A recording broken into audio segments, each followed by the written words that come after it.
Hey there, everyone. Welcome to my channel, The Magical Solution. Happy New Year, everybody. It's 2023. So, in case you haven't noticed, today is Monday, and I'm on a live, which is not normal, but that is because the book club that we normally do our reading of our books every week is now moving from Thursdays to Mondays at 7 p.m. Eastern Standard Time. So, those of you who are following us for the first time, we are on the Gospel According to Spiritism by Allan Kardec. The very first two books of his codices that we read together can be found on my YouTube channel at The Magical Solution. And this is the third book in the series. But don't feel like you're too late. Don't feel like you're not going to be able to know what we're talking about. The information here is really easily digestible. And the whole point of me reading these to you is to also break it down for you and kind of translate a lot of what the information is saying. So we're basically just going through it together. Okay. So today we are wrapping up chapter seven and moving on into chapter 8. So chapter 7, we read everything all the way up to the Spirit's teachings. So again, for those of you who are popping in for the first time, the way that these chapters are kind of broken up is you have the first part of the chapter is going to discuss the topic at hand. And it's usually from the perspective of Allan Kardec himself or the research that he has done. And then the second half of the chapters are the spirits themselves and what their take on those particular subjects are. So we left off on the spirits' teachings of chapter 7, which is pride and humility. So let's get into it. May the peace of the Lord be with you, my dear friends. I have come to encourage you to follow the path of the good. To the humble spirits who formerly used to inhabit the earth, God has given the mission to come and enlighten you. Blessed be God for the grace given to us of being able to help you with your advancement. And may the Holy Spirit illuminate me and help me render my words understandable and grant me the favor of putting it within the reach of all. All of you who are incarnate, who are suffering and searching for the light, may the will of God help me to make it shine in your eyes. Humility is a much neglected virtue among you all. The great examples that have been given to you are followed very little. However, without humility, without humility, can you be charitable toward your neighbor? No, because this sentiment puts all men and women on the same level. It tells them they are brothers and sisters and that they must mutually help one another, and it leads them to do good. Without humility, you adorn yourselves with virtues you do not possess, as if wearing clothes to hide the deformities of your body. Remember the one who saves us. Remember his humility, which made him so great and placed him above all other prophets. Pride is the terrible adversary of humility. If Christ promises the kingdom of heaven to those who are poorest, it is because the mighty of the earth imagine that titles and riches are rewards given for their merit, and that their essence is purer than that of the poor. And they believe that these are owed to them, and that is why they accuse God of injustice whenever he takes them away. Such mockery, such blindness. Does God make distinctions among you because of your bodies? Is the envelope of the poor not the same as that of the rich? Did the Creator make two types of human beings? Everything that God does is great and wise. Never attribute to him the ideas that are conceived in your proud minds. Oh, you rich.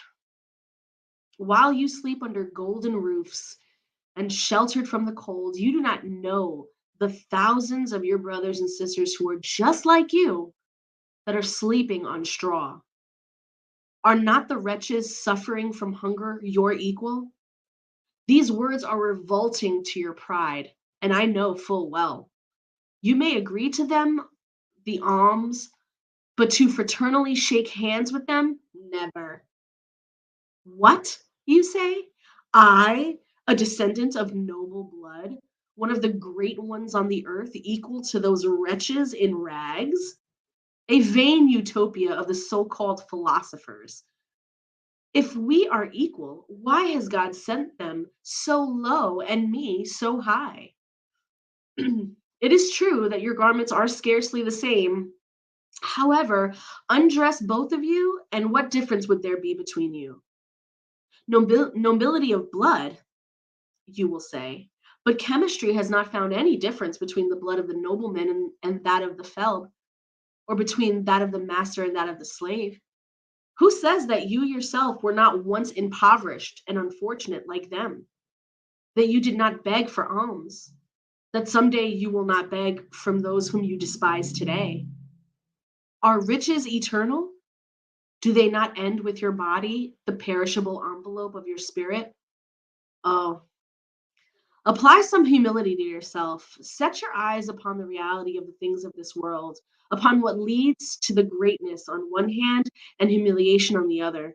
Remember that death will not spare you any more than anyone else, that titles will not save you from it, that it can strike you tomorrow, today, or even in an hour.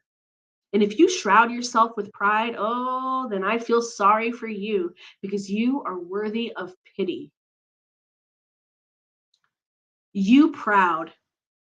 What are you before you were noble and powerful? Perhaps you were lower than the least of your servants. Therefore, bow your haughty, tawny brow, which God can bring down at the moment in which you raise yourself to the highest.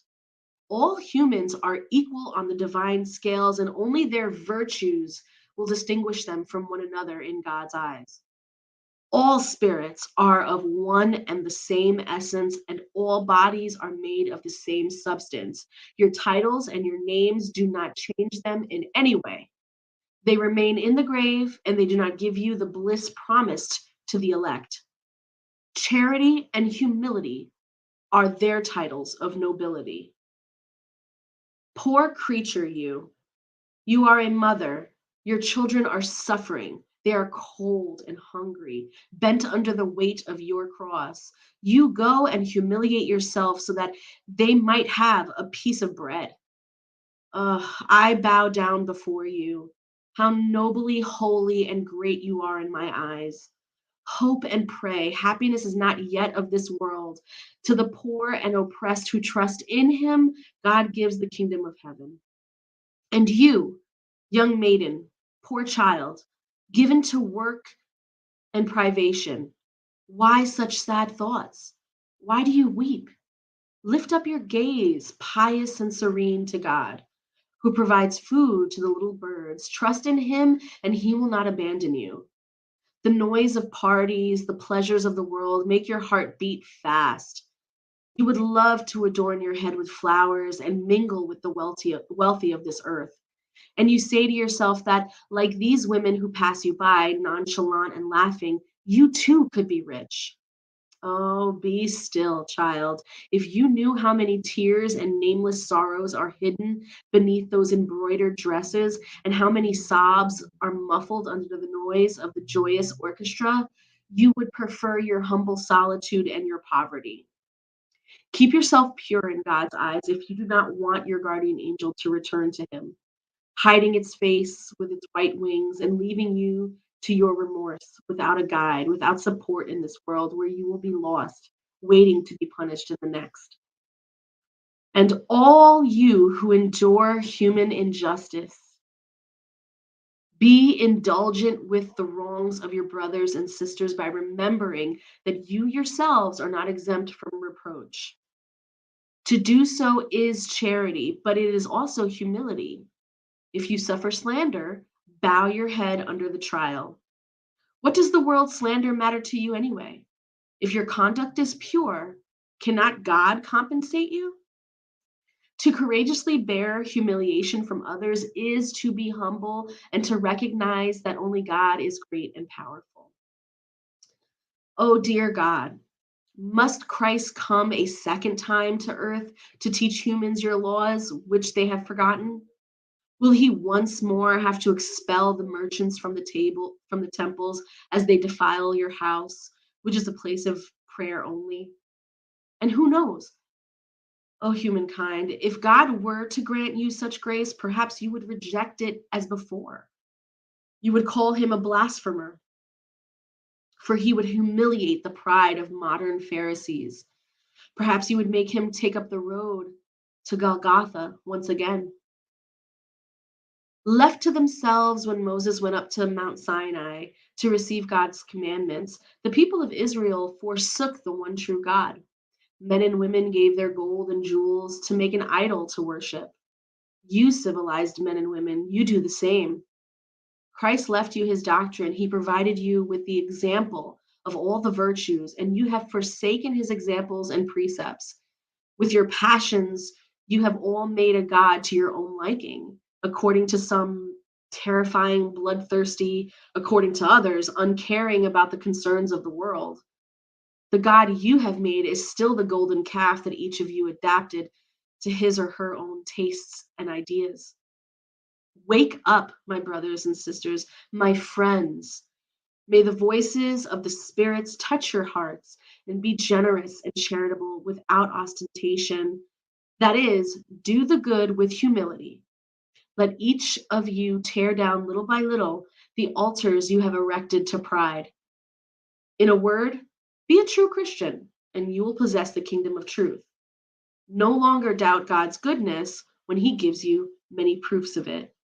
We have come to prepare the way for the fulfillment of the prophecies.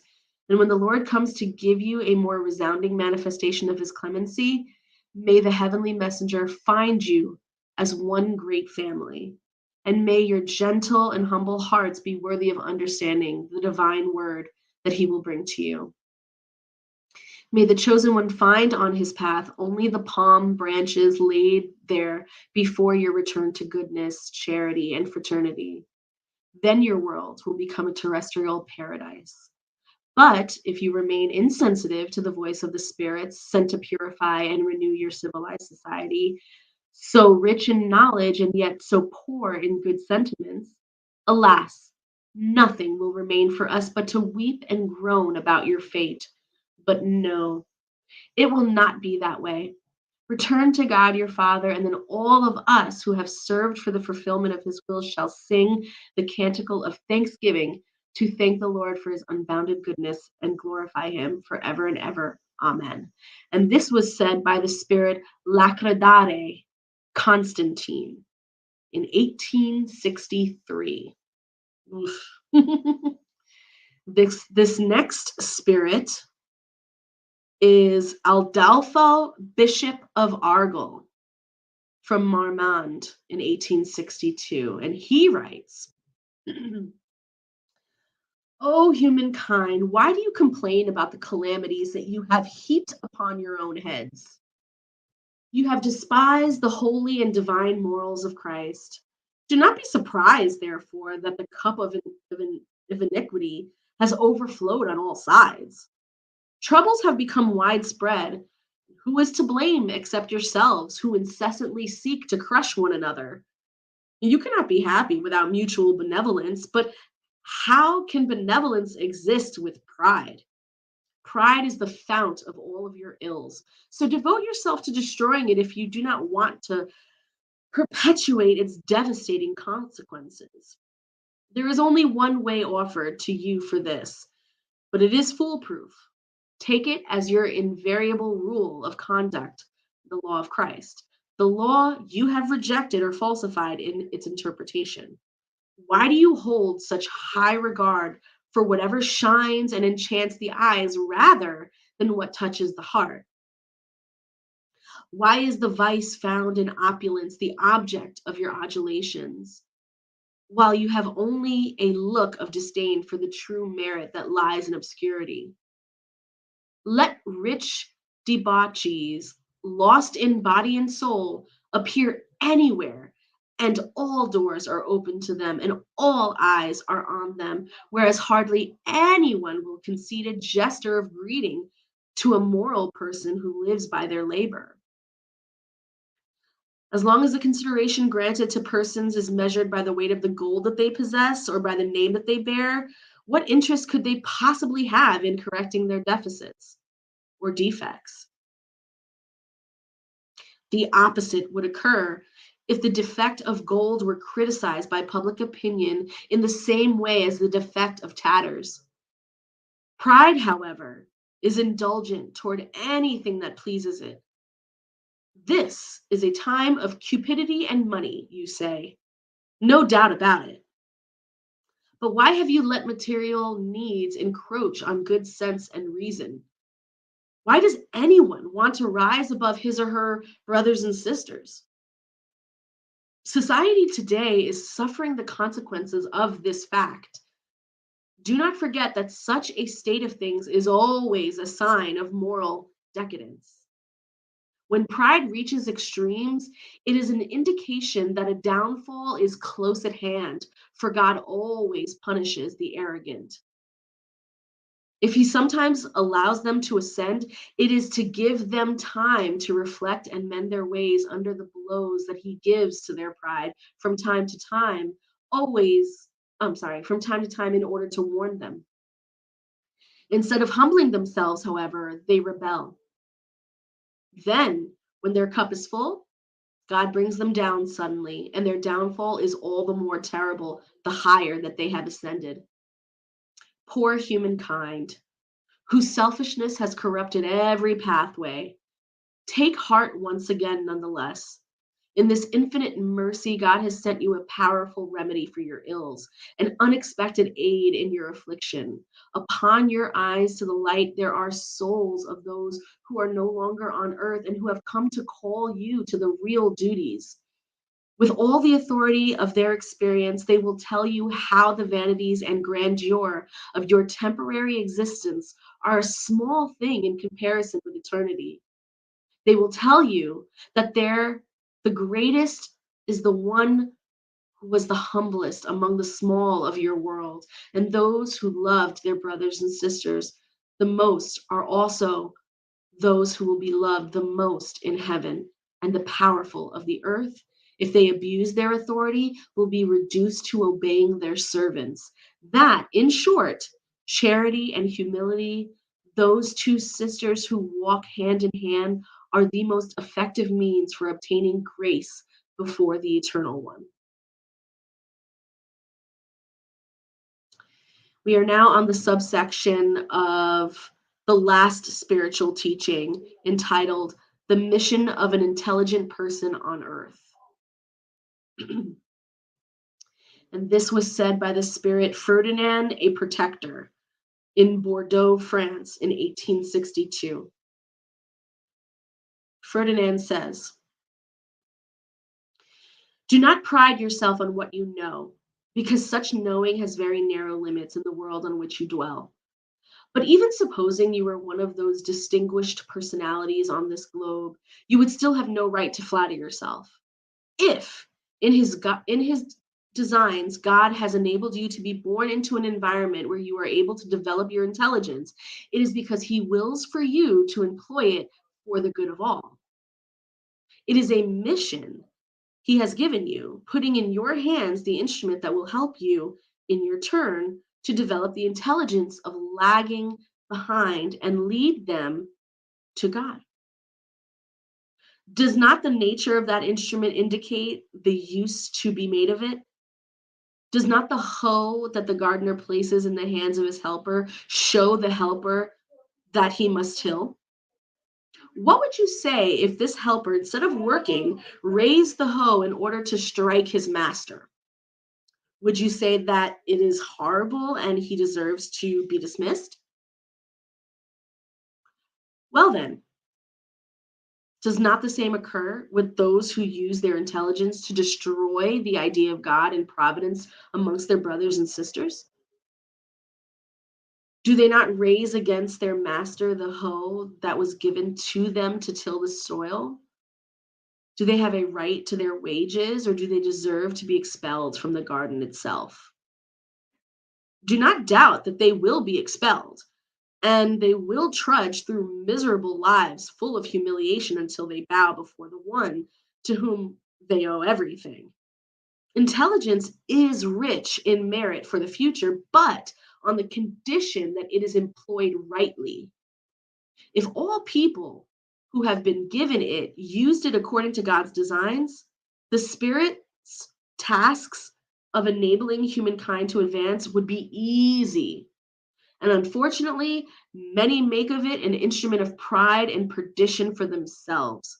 Humans abuse their intelligence like all of their other faculties, and nonetheless, the lessons are not lacking to warn them that a powerful hand can take it all back, what was given. Okay, so that was the end of chapter 7. That was the last spirit teaching. And we're going to be moving on to chapter 8. So before I move on, I just kind of want to check in with you guys. Is there anything about that last little piece that we went over that you need me to clarify? Is everyone good?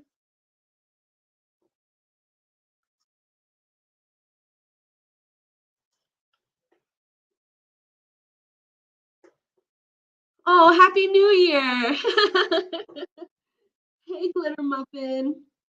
Happy New Year, you guys. Yes. Okay. Chapter 8. Let's do it. Chapter 8 is entitled Blessed are the Pure of Heart. And the subcategory is Let the children come to me, sinning in thought and adultery, rue purity and unclean hands, scandals, if your hand is a cause for a scandal, cut it off. And of course, the Spirit's teachings, let the children come to me. Blessed are they whose eyes are closed. Hey, Selma! Okay, so let us begin on chapter 8. Let the children come to me. We're going to start off with Matthew, a passage from Matthew 5, verse 8, which is, Blessed are the pure of heart, for they shall see God.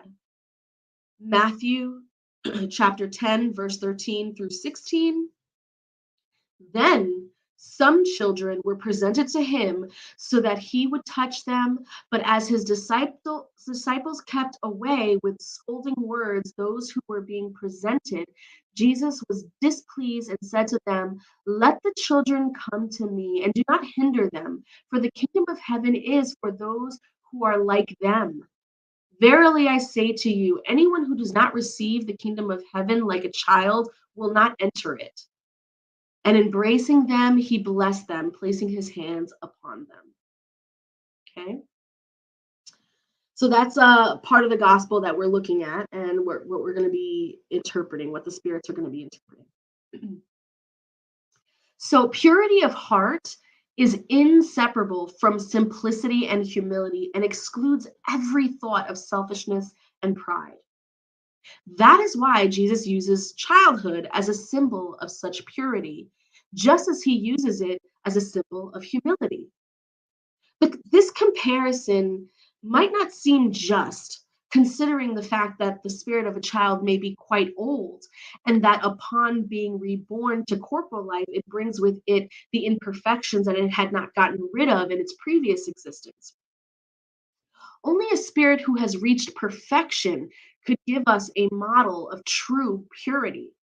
However, the comparison is precise from the present life point of view, because having not yet manifested any perverse inclinations, little children offer us the picture of innocence and candor. And furthermore, Jesus does not say that the kingdom of God is for them literally, but for those who are like them. And since the spirit of a child has already lived before, why does it not show from birth what it really is? Everything is wise in God's works. Children have need of sensitive care, which only a mother's tenderness can give them, and this tenderness increases with their frailty and innocence. To a mother, her child is always an angel, and it has to be that way in order to capture her concern. She would not have the same care toward her child if, instead of innocent charm, she found behind her child's infantile features a virile character and adult thoughts, and she would care even less if she knew about the child's past. Furthermore, the activity of the intelligent principle would have to be in proportion to the weakness of the body, which could not endure a large amount of activity of the spirit, such as that which may be seen in highly precocious individuals. So that is why an incarnation draws near, the spirit enters a state of confusion and gradually loses its self awareness. And for some time, it remains in a sort of sleep during which all faculties remain latent. This transitory state is necessary to give the spirit a new starting point and to enable it to forget the things that might hinder it in its new earthly existence. Nevertheless, its past acts upon it. It is reborn to a greater life, both morally and intellectually, as it is upheld and aided by the intuition it has retained and it previously acquired experience. Beginning at birth, its thoughts gradually regain momentum to the degree that its organs develop, so that it may be said that during the first few years, the spirit is truly a child, since the ideas that will form the basis of its character are still dormant. During this time, it is more malleable and therefore more accessible to the impressions that can modify its nature and enable it to progress, which in turn renders the task imposed on the parents much easier. Thus, the spirit wears the tunic of innocence for a while. And Jesus is correct when, notwithstanding the soul's previous life, he uses the child as the symbol of purity and simplicity. So now we're on the next subcategory, which is sinning in thought. And the first thought apparently is adultery in this one. So let's see what the spirits have to say about this, right? So first they're gonna pick a passage from the Bible to interpret, right? So they're gonna pick Matthew chapter 5, verses 27 and 28, and it says, "You have learned that it was said to the ancients, 'You shall not commit adultery.' But I say to you that he who looks at a woman with a wicked desire for her has already committed adultery with her in his heart and, in his mind." Right? So, what do the spirits have to say about this? The word adultery must in no way be understood here in the exclusive sense of its normal meaning, but in a more generalized sense. Jesus often employed it by extension to designate evil, sin, and every bad thought, as, for example, in this passage. For if anyone amongst this adulterous and sinful generation is ashamed of me and my words, the Son of Man will be ashamed of him also when he comes accompanied by the holy angels in the glory of his Father. Right? But true purity is not only displayed in one's actions, it is also displayed in one's thoughts. For those who have pure heart do not even think about evil. And this is what Jesus meant. He condemns sin even in the thought because it is a sign of impurity. So let's take a pause for a second, right? Because we already know where this train of thought has taken many extremists, right? We have seen people murder their spouses for thinking about someone else, right? We have seen people committing horrible acts of violence to their partners for even looking in the direction of someone else, right? So it's really important to understand that when we're talking about these from a spiritual standpoint, we are talking about moral and ethical things. We are not talking about laws on earth. Okay, so for some, they might be one and the same. For others, one might be modeled upon another. And still, for others, the two shall never meet. That you must decide for yourself. You must decide that for yourself. Because if sinning in thought, even having a bad thought, makes you guilty of being impure, then we all fucked up. We are all we are all fucked, right? Because you can't tell me, you haven't had a bad thought. So, take this information and do with it what you will, and try not to be too fanatical with it, but at the same time, hold true to your beliefs if you feel like this is for you. This principle naturally leads to the following question: does one suffer the consequences of an evil thought if it is not followed by an effect or an action? Here, there is an important distinction to be made. As the soul, caught up on the wrong path, advances in its spiritual life, it enlightens itself and rids itself little by little of its perfections, depending on the greater or lesser willingness it employs in virtue of its free will, meaning depending on how more or less the physical body and the mind and emotions wants to quote unquote play along, right? Because at the end of the day, I could teach you, or your elders can teach you, or your family can teach you how to be a good person, what to do to be a spiritual person, what to do to have spiritual gifts, and they can teach you all that. But if you don't get up every day and do the thing, if you don't agree to adopt the lifestyle of hard work and practice, then it doesn't matter. And that's the same thing here. It's like, you get reincarnated every single time and you have the free will to do what you want to do. But ultimately, you're not on this earth to fucking just party. You're on this earth to evolve, to grow, to elevate. And that's going to take work depending on, how far along you are in your path. And of course, depending on you and whether or not you actually want to work on it, or if you just want to spend your lifetime fucking around until the next round. Completely up to you. But that's what they're talking about here. Okay.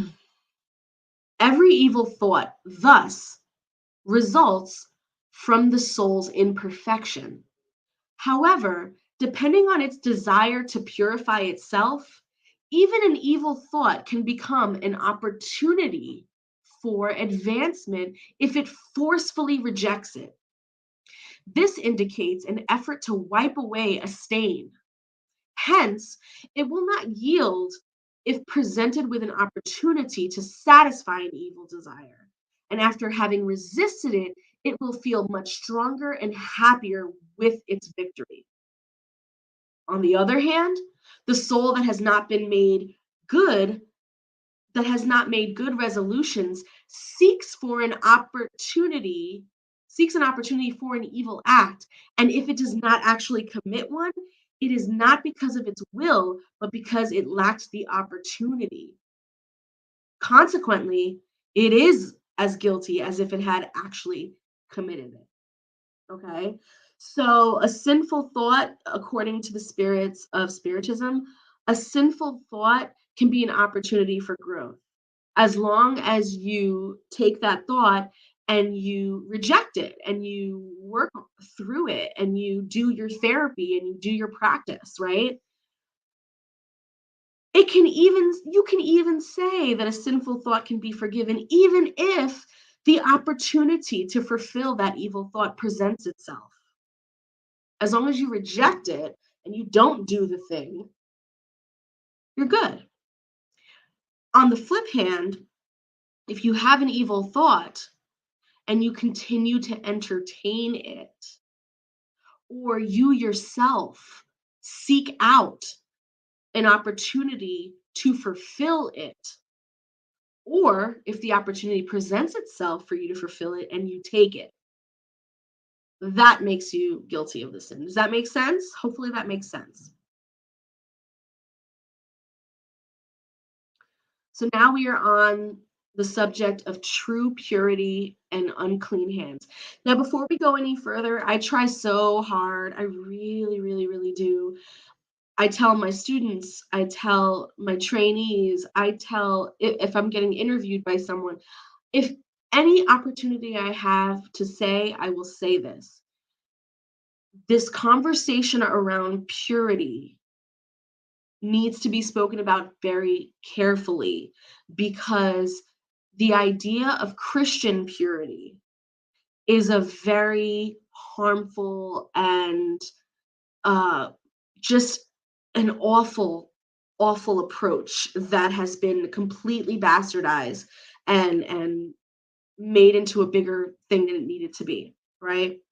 Whereas purity, when we're talking about the path of purification for a spiritist, it's different, so here we're talking about unclean thoughts, the purity world of unclean thoughts, right? And doing unclean things, right? It really puts the blame on the victim. It really makes it so that, you know, you're fucked up, you were born sinful, and therefore these things, it's gonna happen to you, and you're just gonna have to deal with it or pray or repent or whatever.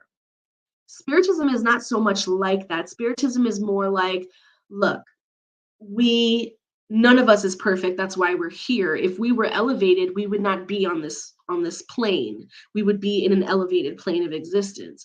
So obviously we're all fucked up, we're all here for a reason, right? And so with that said, this idea of purity becomes less about blaming and victim shaming and really making people feel like they didn't stand a chance. The moment that they were born, they were wrong and sinful and dirty. It went from that to, we're just evolving. We're making choices. Thoughts happen, shit happens. Just let's move on. Let's acknowledge what we did. Let's move on. Let's grow. Let's evolve. That's, the path of purity is much different than purity culture from the Christian perspective. And I really need you guys to know that difference, okay? Because the purity culture of the Christian perspective is super harmful. Okay. All right. So true purity and unclean hands. We're going to start off with um, this a quote here. Hold on one second. Matthew chapter 15, verses 1 through 20. Okay. Then the scribes and the Pharisees who had come to Jerusalem approached Jesus and said to him, "Why do your disciples violate the tradition of the ancients? For they do not wash their hands when they eat their meals." And Jesus responded to them, "Why do you yourselves violate the commandment of God in order to follow your tradition? Although God gave his commandment, 'Honor your father and mother,' and this one, 'He who speaks outrageous words to his father or mother is to be put to death,' you have said. Anyone who has said to his father or mother, 'Every offering that I make to God is useful to you and fulfills the law,' even if afterwards he neither honors nor helps his father or mother, thus you have made God's commandment useless for the sake of your tradition. Hypocrites! Isaiah rightly prophesies about you when he said, 'These people honor me with their lips, but their hearts remain far from me. And it is in vain that they honor me by teaching maxims and ordinances that come from men.' Then, having called the people, he said to them, 'Hear and understand this well. It is not what enters the mouth that defiles the man, but what comes out of the mouth of the man. What comes out of the mouth proceeds from the heart, and it is what makes the man unclean. For it is from the heart that evil thoughts, murders, adulteries, fornications, robberies, perjuries, blasphemies, and slanders proceed. The things that make the man unclean are there, but eating without having washed one's hands does not make a man unclean.' And then his disciples approached and said to him, 'Did you know that when the Pharisees heard what you just said, they were offended by it?' But he answered them, Every plant that my Heavenly Father has planted will be uprooted. Leave them. They are the blind who lead the blind. If one blind man leads another, both fall into the pit. So, in this particular passage, I actually find this one kind of funny because it's like it's like someone is telling Jesus, like, "Yo, your boys, they didn't wash their hands after they used the bathroom, and now they're about to eat something. That shit is nasty. Like, can you go check your boys over there?" And then Jesus just comes out of his face talking about washing hands is the laws of man, and y'all need to be worrying about the laws of my Father. And I'm just like, ew. So are you telling me that Jesus didn't wash his hands? Because that would explain a lot. Because the majority of people during this COVID that refused to wear masks and that didn't care about their hygiene and continue just being nasty, the majority of them that I observed were Christian people. Like, they were like, the washing of the hands was like not common. Like, I observed that. So if this is saying what I think it's saying, that makes so much sense that people would interpret it that way.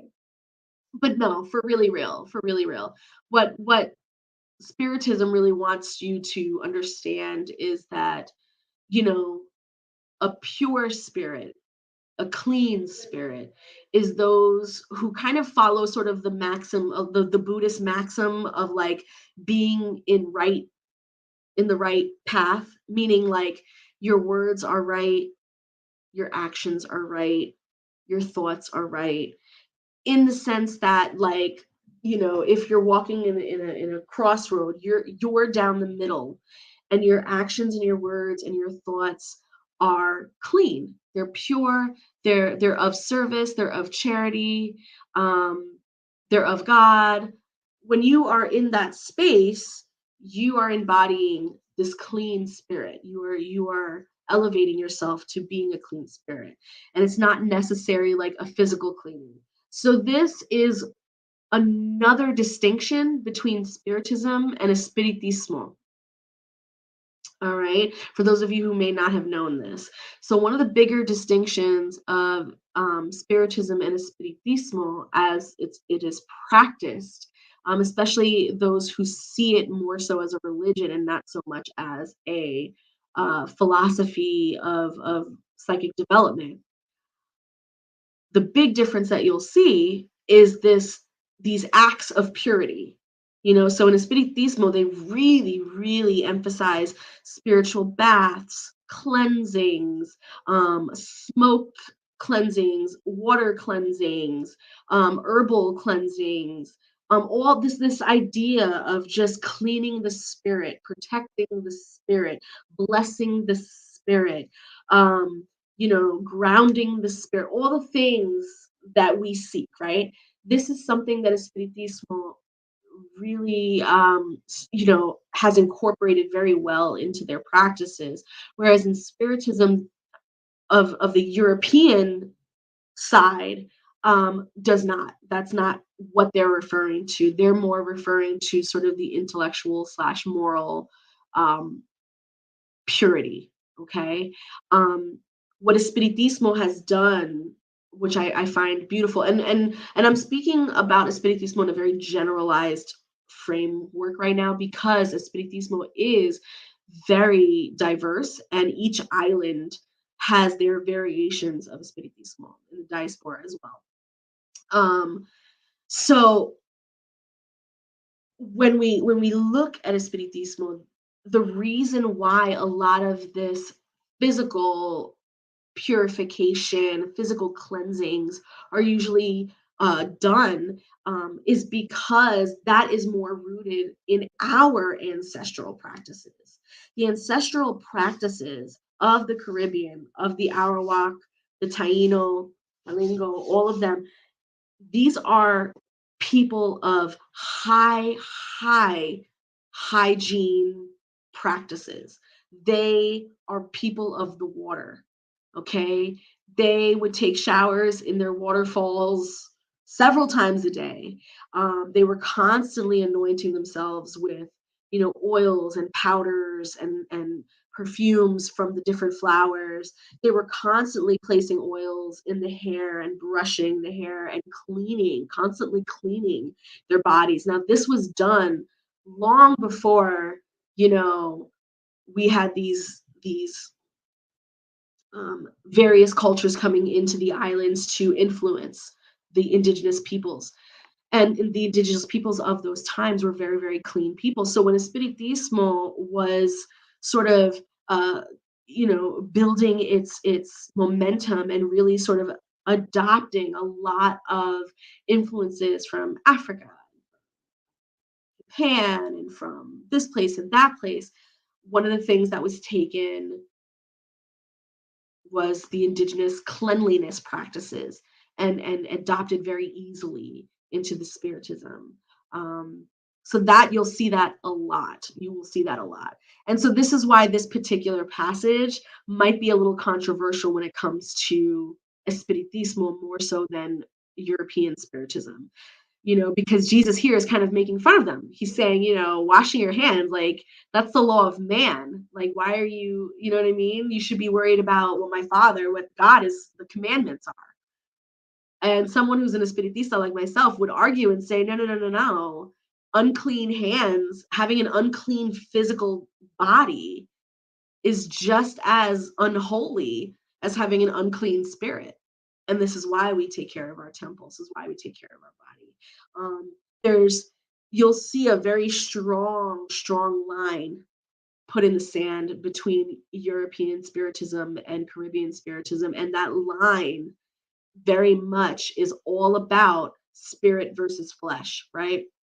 In European Spiritism, you see a lot of this idea that again carries over from their Catholic and Christian concepts that the flesh is flawed.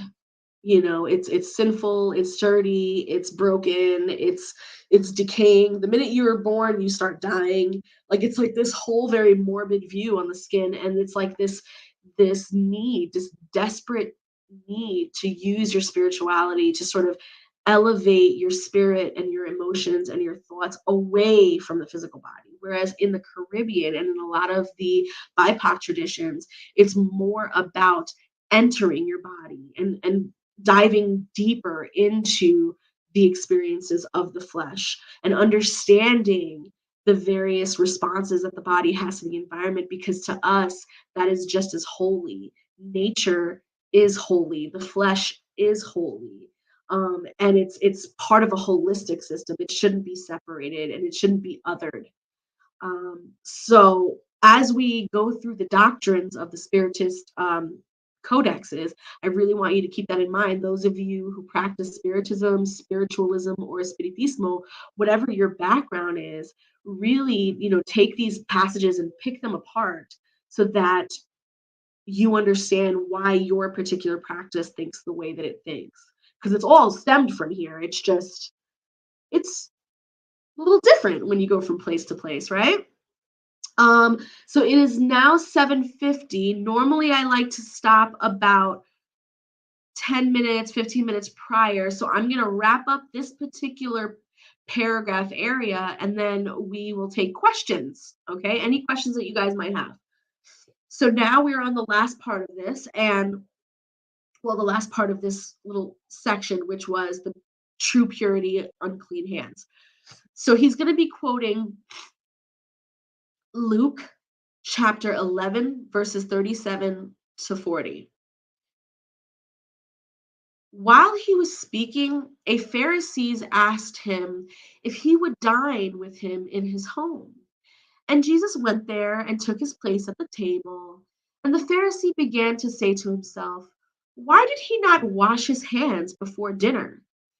But the Lord said to him, "You Pharisees take great care in washing the outside of the cup and the plate. However, the inside of your heart is full of greed and iniquity.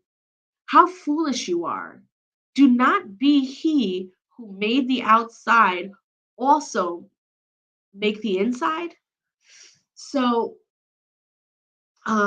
again, Jesus sort of bringing back the idea that we need to focus on our spirit. Stop worrying so much about what's going on out here. Focus on the spirit. And Spiritism will say, focus on it all. How you treat your neighbor, if you're hosting a party, like in this particular example, the Pharisees is hosting a party, or if you're a guest at a party, you're gonna follow certain etiquettes, you're gonna follow certain rules. That yeah, we're created by man, but they were inspired by the spirit of that man because that is his home. Those are his rules. They need to be respected. And we are all divine creatures, right? You wouldn't invite someone over to your house, and when they walk in, they bring their muddy shoes in and put it on your white couch and spit on your floor, or piss in the corner of you wouldn't want that. That's not, you know what I'm saying? So that's where we are, right? The Jews had neglected the true commandments of God in order to hold to the practice of regulations established by humans and of which strict observers made matters of conscience. The very simple basis that had ended up disappearing beneath the complexity of form. Since it was much easier to observe outward acts than to reform oneself morally, by washing their hands instead of cleansing their heart, people deluded themselves and believed that they were square with God because they conformed such practices. Even though they remained as they were taught that God required nothing more. That is why the prophet said, in these vain people honor me with their lips, teaching human maxims and ordinances. And the same occurred with Christ's moral doctrine, which ended up being placed on a secondary level, just like the Jews of old. Many Christians came to believe that their salvation was more surely granted by means of outward practices than by morality. It is so, it is such, it is to such human additions to the law of God that Jesus makes the allusion when he said, every plant that my heavenly Father has not planted shall be uprooted. The purpose of religion is to lead people to God, but people cannot reach God unless they are perfect. Consequently, any religion that does not enable people to become better does not meet its objective. Any religion on which people believe they can support themselves for doing evil is either false per se or false in principle, and such is the result of all religions in which form is more important than foundation. Belief in the efficacy of outward signs is nullified if it does not keep murders, adultery, robbery, slander, or evil against one's neighbor from being committed, whatever such signs may be. This sort of belief creates superstition, hypocrisy, and fanaticism, not moral men and women. It is not enough, therefore, to put on the appearance of purity. Above all, one must be pure of heart. So this I agree with because y'all see it all the time. You see people up and down these spiritual streets with their righteous, holier than thou attitude, talking about, how great their life is, how beautiful their life is, how wonderful they are, how gifted they are. And it might seem like it's coming across as them being excited for themselves and excited to share information with you. But what it's really showing to someone who understands these codexes is that this is a person who has, what's the right word, fallen into the trap of the appearance of purity and being perceived as such, that it it renders it most likely unlikely that the person is also pure of heart and pure of spirit. Because if you were pure of heart and pure of spirit, the bragging about yourself to begin with would never even happen. So it just it's a cycle, you guys. So, I definitely want you guys to sort of work on your cleansings. I want you to work on your thoughts and I want you to work on yourselves, but I also want you to be gentle with yourself. You know what I mean? You're human. You make mistakes, like things happen. Like be gentle with yourself. Be patient with yourself, okay? Um This work ain't for the weak. It sure ain't. And it's why we are given so many lifetimes to figure it out. It is why we are given so many chances, because it ain't going to be done all in one shot. It's just not. So be patient with yourself, be kind with yourself. When we meet up next time, we will be reading about the scandals, right? So, the spirits are going to quote from the Bible some parts about certain sins or whatever, and then the spirits will then going to interpret it, and we'll continue with that. So it's basically the halfway point of chapter 8. Hey, Taino Library, my beautiful, beautiful goddess. Oh, if you have time, I don't know if you have time at all this evening, but can you message me? I wanted to say something and I completely forgot, and I know I'm going to forget before this live is over.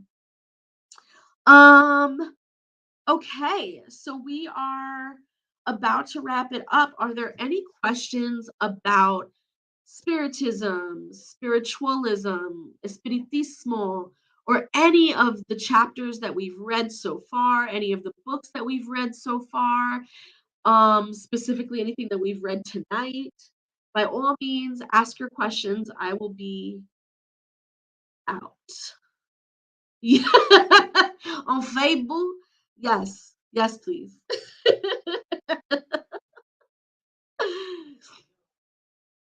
Oh, man.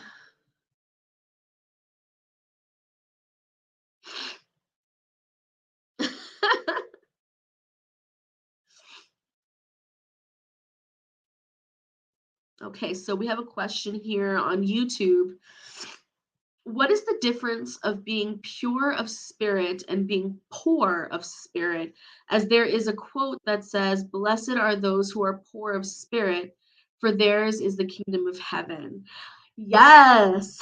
So actually, that was in the last. Was that in the last chapter that we talked about? I think it was in the last chapter. So if you go to the video before this one, is it the I actually cover this, so that's great. Yes. So when we talk about pure and poor of spirit, right? Remember, Spiritism defines purity based on these two factors: morality and intelligence. All right. So that means race, class, any of that stuff, it does not matter. Does not matter. It's morality and intelligence, right? And of course, your actions, your virtues, what you've done throughout your life, right? So when we're talking about someone who is pure of spirit, we're talking about someone whose moral insights are good, even if they are low in intelligence. Okay. So an example of that might be, someone with a learning disability, right? They might be low of what our standard of intelligence is. They might be low of that, sure.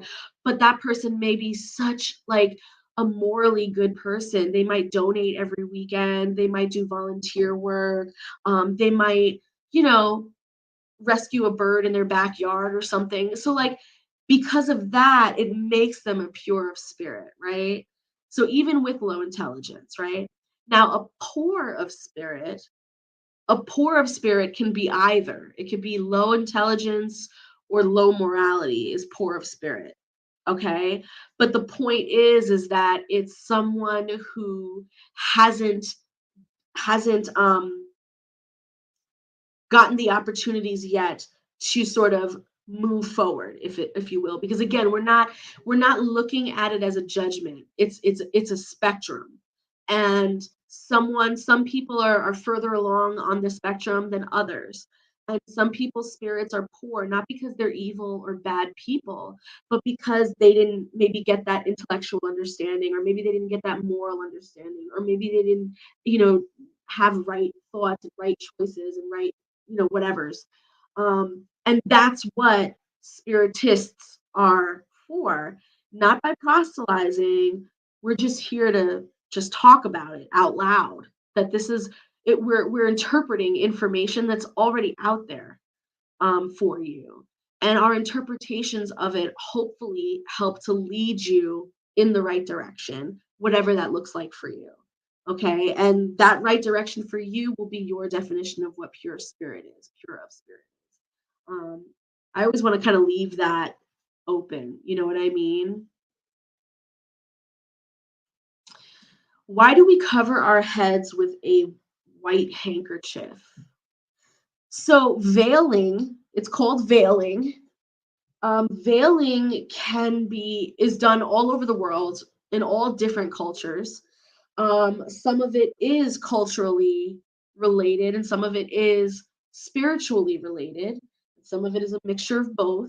But for the most part, you know, veiling, if not for practical purposes, meaning to protect the hair from harsh, climates and weather, um, or maybe you have a treatment in your hair or some kind of scalp thing happening and you need to wrap it up in order for that to, so if it's not for like practical purposes, then it could be for cultural cosmetic purposes, right? So head wrapping is a form of, you know, protest. It's a form of conversation and communication. It's a language.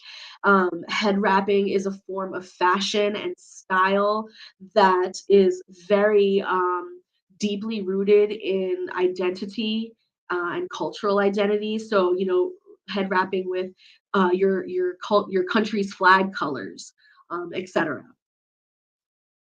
And if it's not that, then we get into the spiritual, purposes, which would be, depending on the spiritual background that you are in Espiritismo and in a lot of practices of Spiritism, we cover our head because we understand that there are certain parts of our body that are a little bit more vulnerable than others when it comes to working with spirits. That vulnerability and what the consequences are of that vulnerability, I will not speak of that outside of my classes to people who are untrained and don't know what I'm talking about. But let's just say that, the wrap, in addition to some other things that go into a white handkerchief in this particular instance, there's other parts of it. It's not just the white handkerchief. Is meant to ensure that those vulnerable spots are protected. Okay. Um, so that nothing leaves or enters. So hopefully that answered your question. How are we feeling tonight? Oh man. Anything else? Anything else?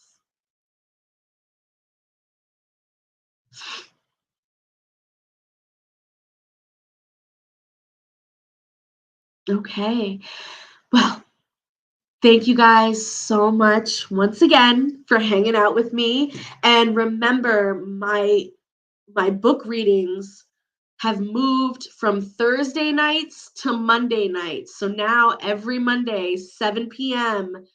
Eastern Standard Time, that's the time that I will be reading these books. I will not be on Thursday nights anymore, okay? And that is starting with the new year, starting today.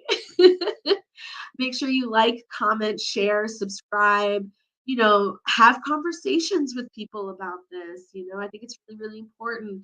Recommend people to my classes. I love teaching. I love an opportunity to answer questions and be able to just give you some perspective that maybe you didn't know about before. So grant that to those that you love. Tell them about the magical solution. Okay. I think it's important and you should too. Shoot. Anyway, have a beautiful night, guys. I will see you on Sunday. Oh my God. I've got an awesome, awesome interviewee for Sunday that you guys are just gonna love. She's a doctor and she's really sweet, and the information we're gonna be talking about is dope. I love you so much, Taino. All right, guys. Mwah! This is how we grow. Take it easy. How do I turn this on? I don't know. I don't know. Let's see. How do I do this? Ah. Okay. Did I do it?